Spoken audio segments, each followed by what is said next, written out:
ఓం శ్రీ గణేశాయ నమః. వాగీషాద్యా సుమనసః సర్వార్థానాముపక్రమే యం నత్వా కృతకృత్యా స్యుః తం నమామి గజాననం.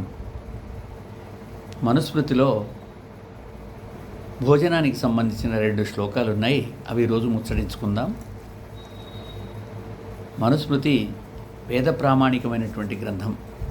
వేదోక్త విషయాలన్నీ కూడా మనుస్మృతిలో ఉంటాయి. అత్యంత పవిత్రవంతమైనటువంటి గ్రంథము, ఆచరణయోగ్యమైనటువంటి గ్రంథం.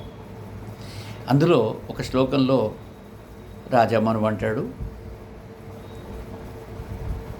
నోచ్ఛిష్టం కస్యచిద్ దద్యాత్ నాద్యాచ్చైవ తథాంతర నచైవ అత్యశనం కుర్యాత్ నచ ఉచ్ఛిష్టః క్వచిద్ వ్రజేత్.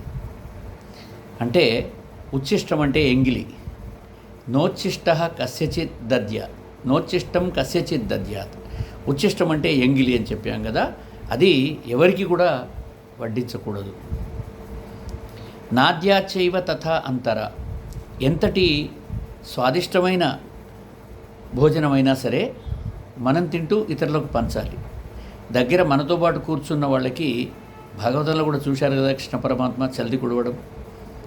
ఒకరి కంచములోని దొడిసి చెయ్యన మింగి చూడు లేదని నోరు చూపు నొక్క మాటి మాటికి వేలు మడిచి ఊరించుచు ఊరగాయ తినుచుండు నొక్క. ఈ విధంగా ఊరగాయలు తింటూ వేళ్ళు నాక్కుంటూ గొల్ల పిల్లలందరూ కూడా తినడం మనం అద్భుతంగా అందులో భాగవతంలో చూస్తాం. కృష్ణ పరమాత్మ తన మిత్రులతోటి ఈ భోజనం చేసేటప్పుడు కూడా చాలామంది పిల్లలు ముఖ్యంగా భోజన విరామ సమయంలో లంచ్ అవర్లో అందరూ కూడా ఒకచోట చేరి కూర్చొని తింటూ ఉంటారు.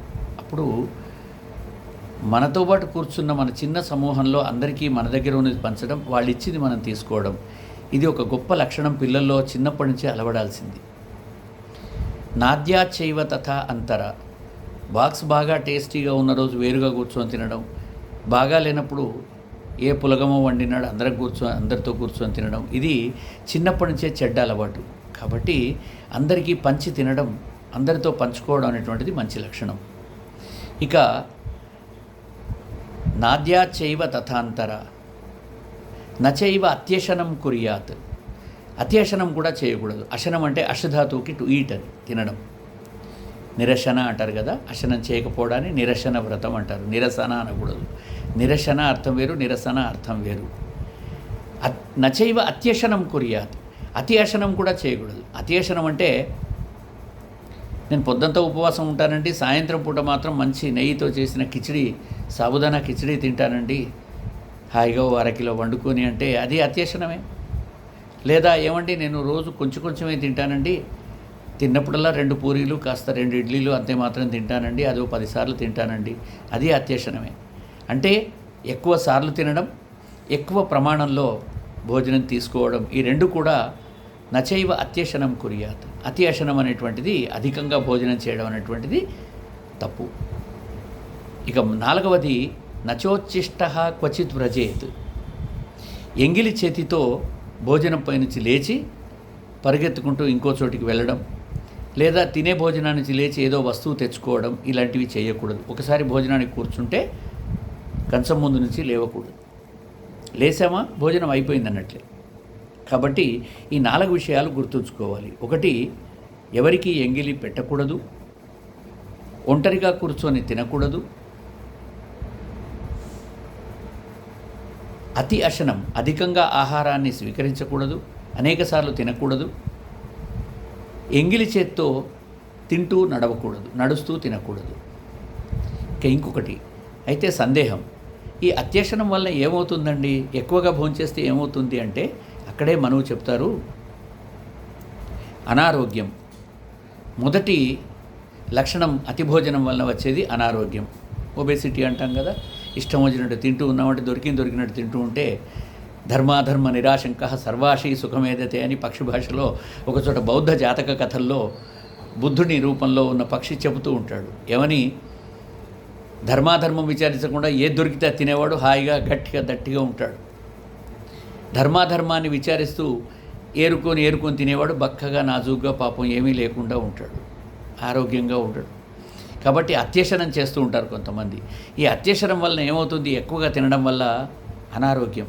ముందు ఆరోగ్యం చెడిపోతుంది. పృథివీ మీద ఉన్న 6 సుఖాల్లో ఆరోగ్యం ఒకటి కదండి. ఆరోగ్యం లేకపోతే ఇంకేది మనం సాధించలేం. శరీరమాద్యం ఖలు ధర్మ సాధనం. మీరు ఏది సాధించాలన్నా ముందు మీకు మీ శరీరం సహకరించాలి. శరీరం సహకరించాలంటే అంగాలన్నీ కూడా పటుత్వంగా ఉండాలి. లేచి పరిగెత్తగలగాలి, నడవగలగాలి, ఉరకగలగాలి, చేతులతో ఏదైనా ఎత్తగలగాలి, నోటితో మాట్లాడగలగాలి, కళ్ళతో చూడగలగాలి, చెవులతో వినగలగాలి. అన్ని అంగాలు అవయవాలు సక్రమంగా పని చేయాలి. అలా చేయాలంటే ఆరోగ్యంగా ఉండాలి. ఈ అతి భోజనం వలన ఏమవుతుంది? అనారోగ్యం ఏర్పడుతుంది. రెండవది అనాయుష్యం, ఆయుష్ తగ్గిపోతుంది. ఏమండి, 120 సంవత్సరాలు జీవించమని చెప్పి భగవంతుడు మనకు ఆయుష్ ఇస్తే ఏ 40లోనో 50లోనో వాడు చేరుకుంటాడు పైకి. కాబట్టి అత్యాశనం వలన, బాగా భోజనం ఎక్కువగా తినడం వలన, అధిక ఆహార సేవనం వలన ఆయుష్ కూడా తగ్గిపోతుంది. అస్వర్గ్యం, స్వర్గం లభించదు.